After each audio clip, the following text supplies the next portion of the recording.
This is Ritesh Srinivasan and welcome to my channel.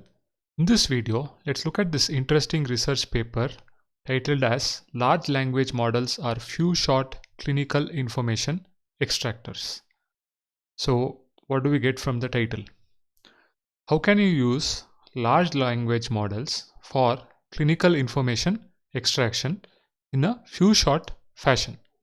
Okay, so this paper is from researchers from MIT Sale and from University of Munster. Okay, so what is the idea over here?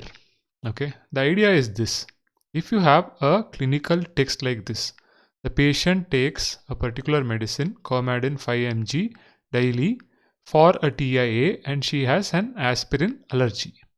Okay, so if you put a zero shot prompt like this, okay, you put this text and you put a zero shot prompt, like you add a prompt to this text saying create a list of medications, and then you give this as an input to a large language model, say GPT-3. Okay, you have to get an output that she takes 5 mg of Coumadin and aspirin. Okay, basically you are trying to list the medications in this clinical text. Okay, then there is also one shot example plus guidance. Okay, so here he is on statin now and we think some text is there. Okay, the prompt is create a list of medication and you are giving a clue over here like statin. Okay, so then it creates Coumadin, aspirin, so on. Okay, so basically you give this input to a large language model and you can do post processing, basically a resolver on the language model output to get this your outputs. Okay, here it is list of medications. So that is what is proposed in this particular paper, right? Another interesting contribution from this paper is a new data set. Okay, so they have introduced 3 new annotated data sets for benchmarking few-shot clinical information extraction methods, and they have released this data set as part of Hugging Face dataset. Okay, so here is that particular data sets which they talk about, which they have released.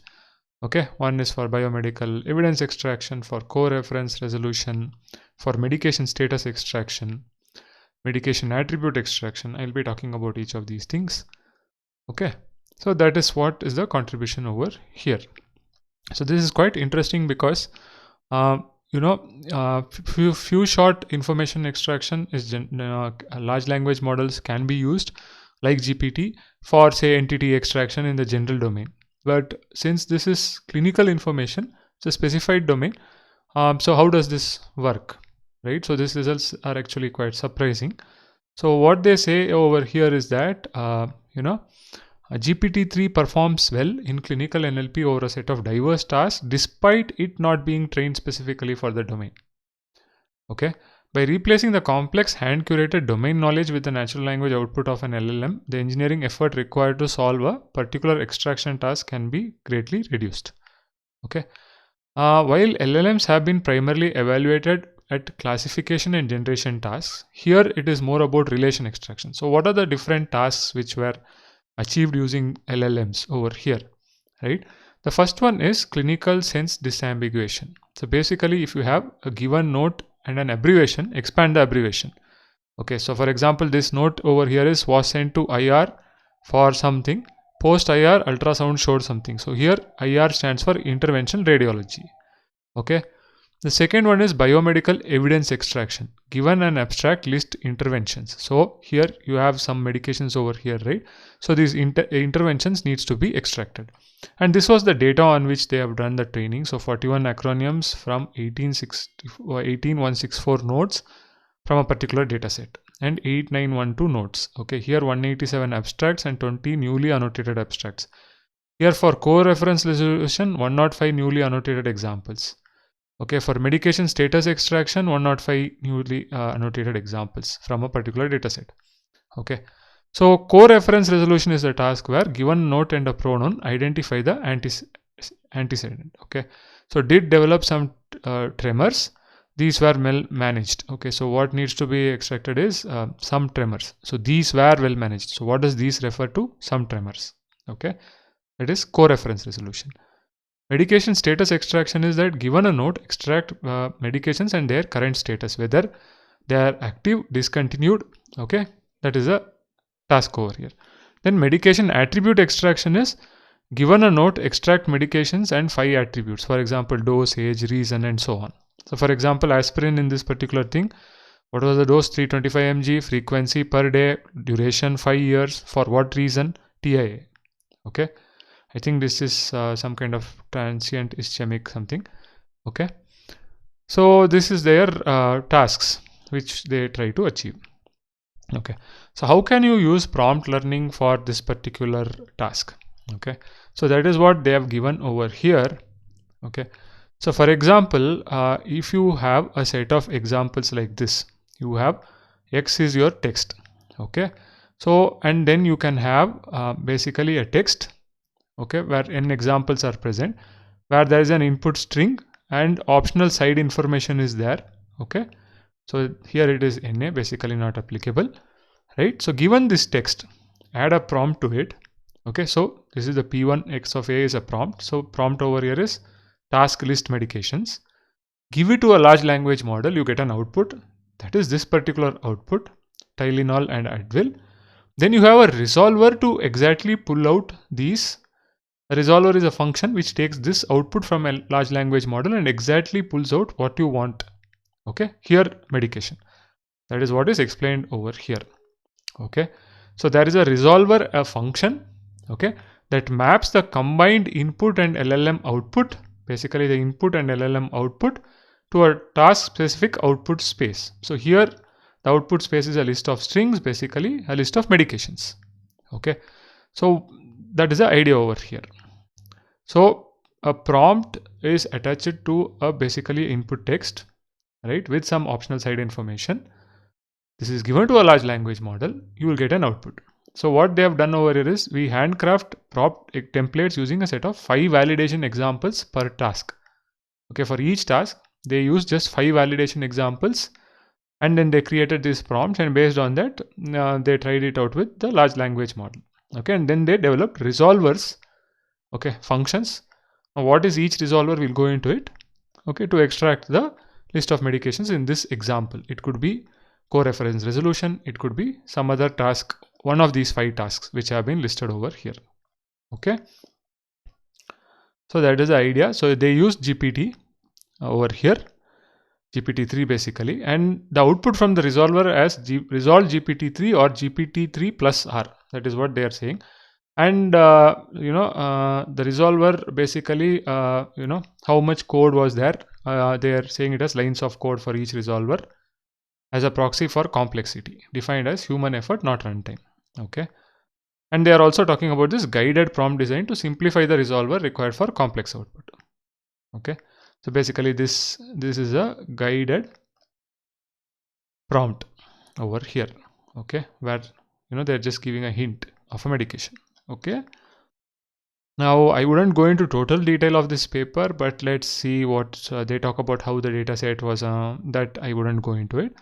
So for they use GPT-3 edit, that particular model, Text Da Vinci Edit 001, for your prompting, and the resolver, there are different resolvers for different tasks. Okay, and what they did was, because some of these are clinical text and they can't exactly send it to OpenAI, they did some model distillation on the GPT-3 outputs to actually create their own models. Okay, where they used PubMed BERT for for the distilled system. Okay, because some text cannot be sent to OpenAI because of whatever reasons in terms of privacy and other conditions of certain databases. Okay, so that is what they have explained over here. So the first task is clinical sense disambiguation. So this is for abbreviation, right, or acronyms expansion. So for this they used a dataset called CASI dataset, where there are 500 text examples for each of the 75 acronyms. They chose 41 acronyms and a subset of 18164 examples.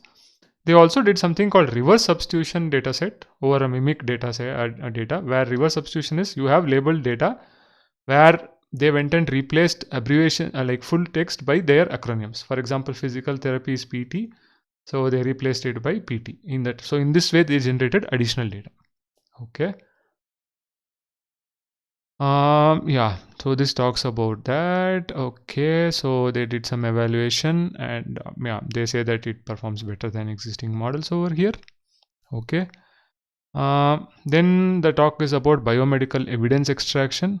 So evidence-based medicines involves synthesizing findings from across clinical research studies. So if you given a research study, how do you pull out what is the evidence? Okay. So here they talk about this thing. So most of the prompting and results are explained in the appendix. We can go to that. Okay. So here they talk about you know experimental details. Before that they talk about how the different things were annotated and some examples of relation extraction. This is quite interesting. Maybe we'll look at this first and then go to the other things. Okay, these are the different tasks and their outputs, right? So let's go to that. So first is the clinical sense disambiguation, basically acronym expansion. So this is the input, okay, which says this particular text, and the prompt which has been attached to this input is expand the abbreviation CTA, okay, and in the output it expands it to clear to osculation, right? Auscultation, yeah. So here is another input where they wanted to expand this abbreviation PA, and then it expands it to pulmonary artery, okay. So this is the first task of clinical sense disambiguation. The next is biomedical evidence extraction. So given this abstract, it says created a bulleted list of arms in this trail, some kind of placebo, this thing. They have given some examples. This is the output which gets generated, right? This is the input, right? Another example is this is the abstract, create a bulleted list of arms in this trial. Then it gives what were the different things which were tried in this particular study. Okay. Then this is a co-reference resolution, zero-shot unguided. So here is a sentence. The prompt is the sentence is unclear, but it seems to be referring to this thing. So the prompt over here is this. What does her current regimen for her MS is this thing? This had been working previously. However, she feels that her symptoms. Okay, so this. Okay, what does this refer to? For us, it is very easy that it refers to this particular Rebif. Okay, this medicine, whatever. Right. So this particular text is given as input to DaVinci, and this is the output. From that they will extract this particular Rebif. Okay. So one shot guided. Here is an incorrect example. Right. Let's see what is incorrect over here. The patient has no physical evidence. It is somewhat worrisome that her CA is up. But will be, what does that refer to? Okay, so that refers to progression of disease. Actually that refers to her CA in this particular case.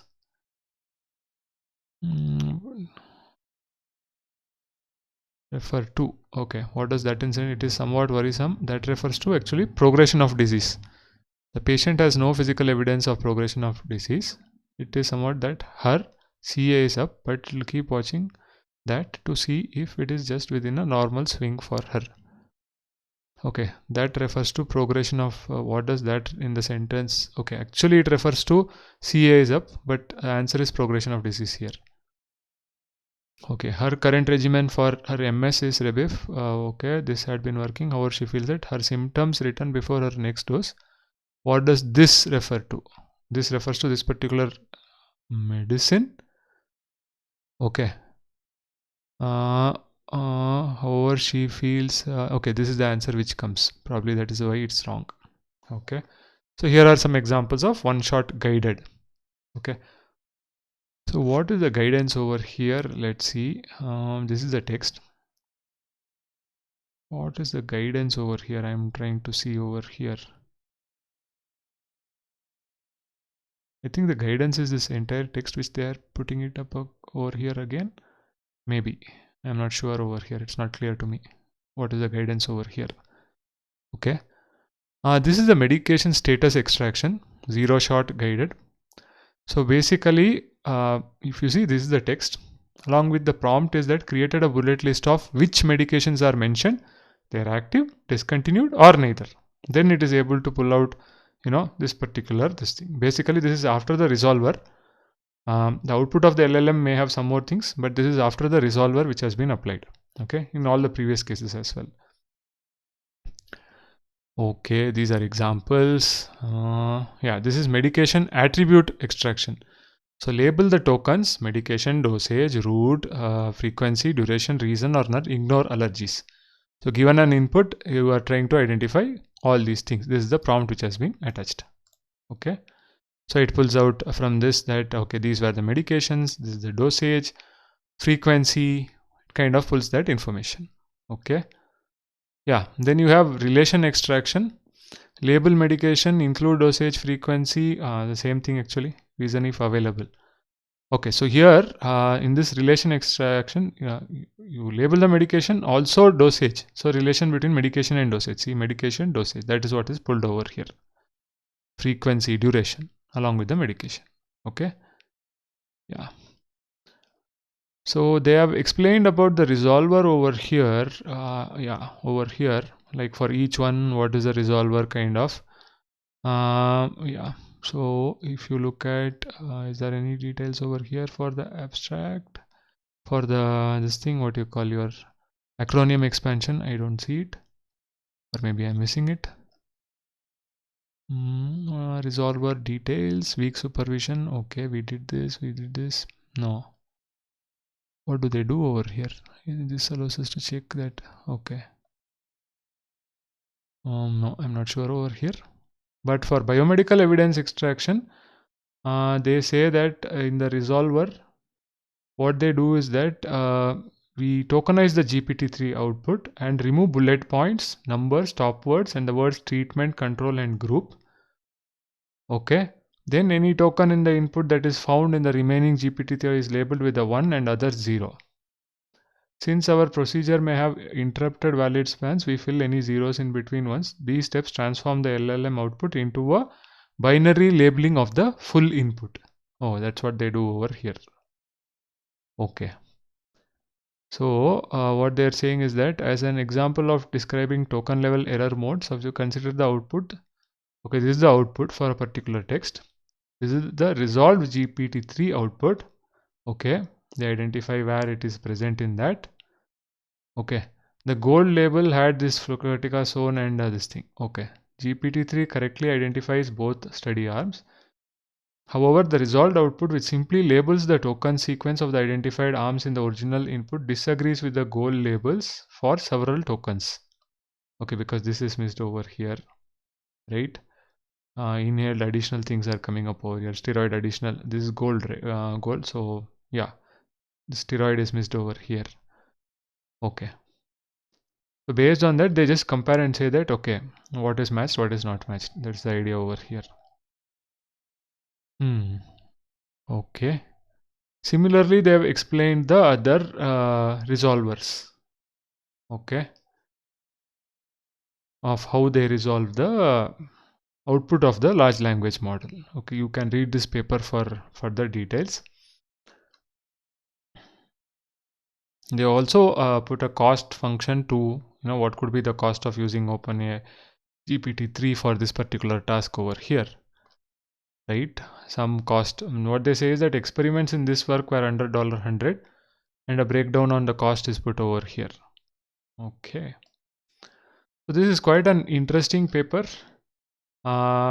This shows the approach of how you can use large language models for few-shot clinical information extraction. So you can actually look into this paper. You can think about how you can expand this paper. Some of the examples over here, how you can design prompts for your clinical information extraction tasks. I hope this video is useful for you. I'll be putting a link to this paper along with the link to the datasets. You can have a look at it. See you in another video. Happy learning.